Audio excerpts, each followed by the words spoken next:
नमस्कार मित्रांनो, digital Marathi info या आपल्या युट्यूब चॅनलवरती तुमचे स्वागत आहे.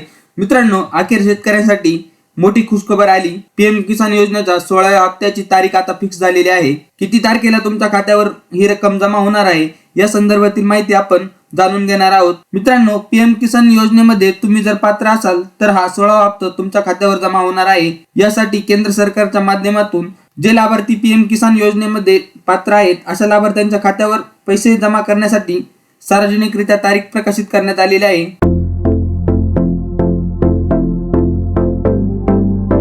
मित्रांनो, ही तारीख तुम्हाला पाहिजे असेल तर गुगल मध्ये जाऊन pmkisan.gov.in असे सर्च करायचे आहे. सर्च केल्यानंतर तुमच्या समोर पीएम किसान योजनेची अधिकृत वेबसाईट ओपन होईल. या पेजवर तुम्ही बघू शकता पीएम किसान योजनेचा जो 16वा हप्ता आहे तो 28 फेब्रुवारी 2024 रोजी शेतकऱ्यांच्या खात्यावर प्राईम मिनिस्टर द्वारे जमा करण्यात येणार आहे असा स्पष्ट उल्लेख इथे केलेला आहे. तर मित्रांनो, अशा प्रकारे एक महत्त्वपूर्ण अशी अपडेट होती ती आपल्या शेतकरी मित्रांपर्यंत नक्की शेअर करा. धन्यवाद.